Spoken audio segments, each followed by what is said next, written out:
Hello there, YouTube. This is a quick update on Kittiwake Classic's progress over the past few months, with a few important announcements. Let's get started.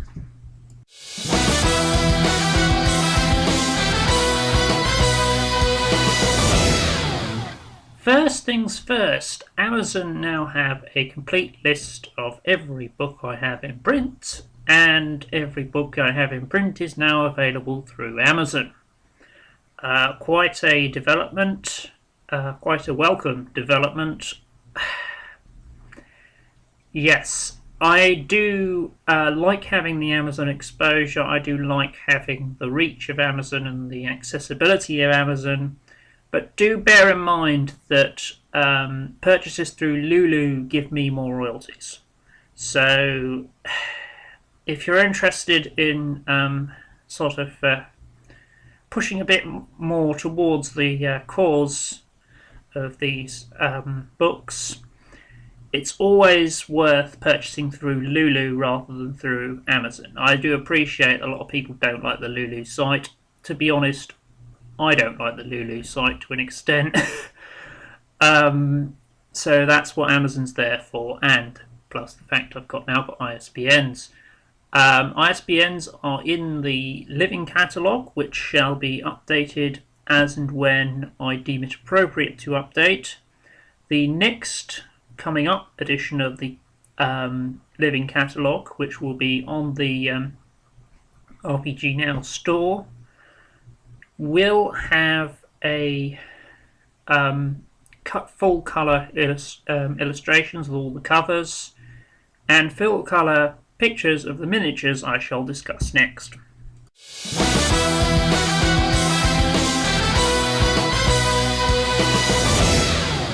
Yes, the miniatures, they do exist. The link is below. I do have some miniatures on sale. I kid. We also have a professional painter, Blake Guyan, I believe I can't pronounce his name, sorry Blake, who is painting up each miniature, and he's making his way through them. This is the one he's finished at the moment, is the one I used the image display there. That can be found on the blog. Yes, and it's nice to see what happens when somebody who is actually competent can paint these miniatures. Yes, so yeah, they're on sale now. There are some good deals with books included, and they're well worth checking out because you don't get miniatures like this anywhere else from anyone else. We are, to date, the only Orpin address seller on the internet. Believe me, I've tried some really disturbing internet searches.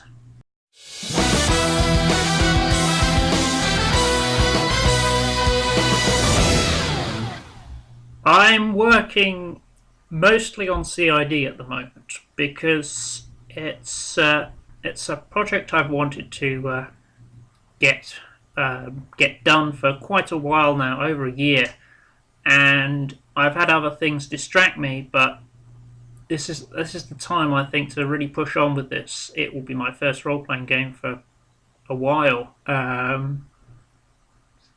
Doxy, I believe. It's that long. But yeah, CID is going to be a game of not necessarily the real-life Rozzers, who, depending on your point of view, are very much different from TV Rozzers, but how they're portrayed in really bad detective dramas. And characters are actually rewarded for playing up to cliches, which are a major part of their character sheets, what cliches they conform to, as well as gimmicks, which are like cliches for the whole show.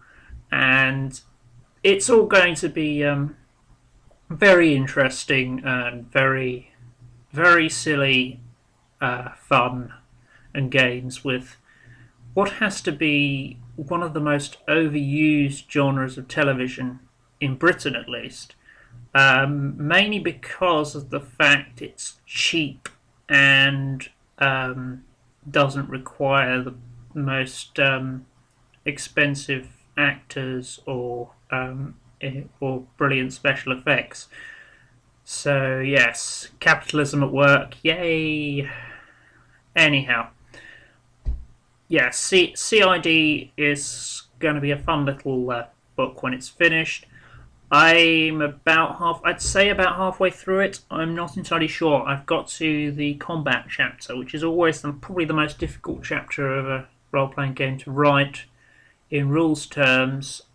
But I shall keep you informed as to its progress. I hope to have it out before Christmas, but I can't promise, unfortunately, because of the way the creative process works, where my mind's working at the moment, where my health's been at the moment. I can't promise it will be out by Christmas, but I will do my damnedest to ensure that it is.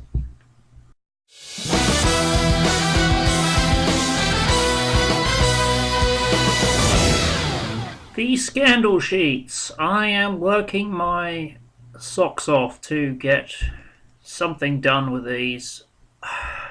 Again, it's a case of writer's block / brain freeze / getting the time to really sit down and have a think about where the story's going, how it's going, just generally how I'm going to put it all together. I'd say probably about a third to half of the story I want to tell is told, but I can't tell for certain. It's currently weighing in at 186 pages, I believe. No, that's something else. 150 some pages, and this is in the pocketbook format. And yes, I'm just about to introduce her to the house, so yes, that would make sense. As for how these are formatted, how these are released, that's, I think, still up in the air for the moment, because I'm not sure when I get onto some of the longer ones. This is going to be one of the shorter ones, but when I get onto some of the longer ones, it may be a case of changing the format. I'm not entirely sure, but I think they should come out as pocket size, which is the same size as the From the Mind of You, James. It's a nice little book size you can carry around quite easily on the bus, etc. Yes, I'd appreciate it if certain people I caught reading girly porn on the bus were reading this instead. But yeah, I am working on it. I haven't forgotten it. It will make its way onto the shelves. Unless we're talking early next year, I'm not entirely sure. But I will make a concerted effort to make sure that it does get out as soon as it can.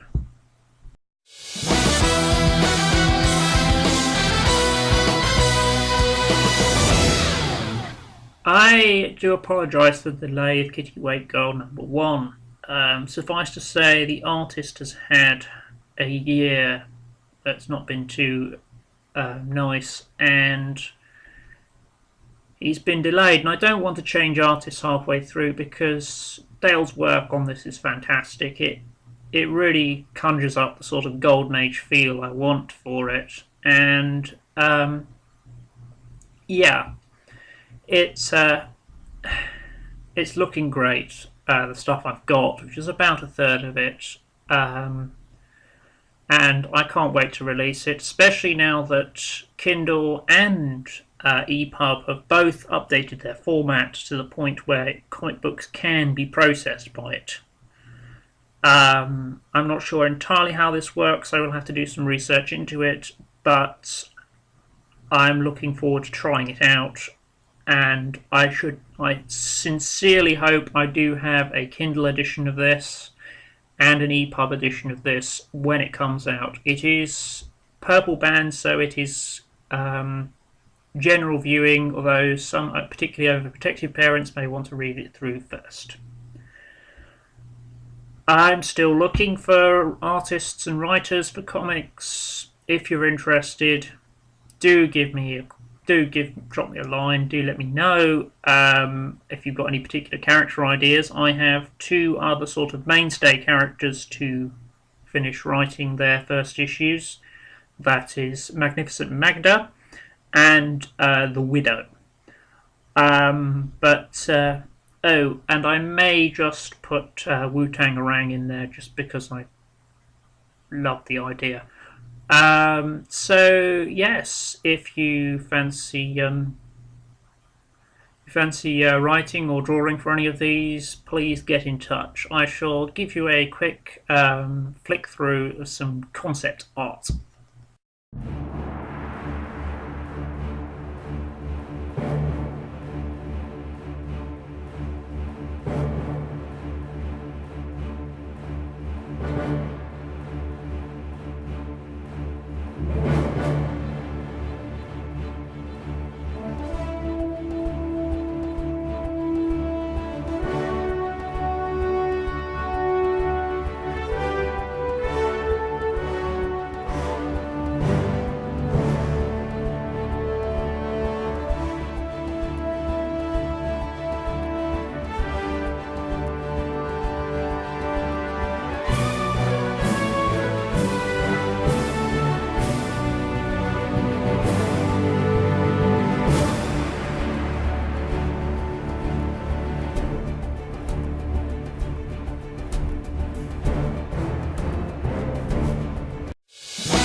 That's odds and ends, bits and pieces that don't really fit into any particular category. Yes, I will get back to you on your books, you James and Alex, who I don't believe has a YouTube channel anymore.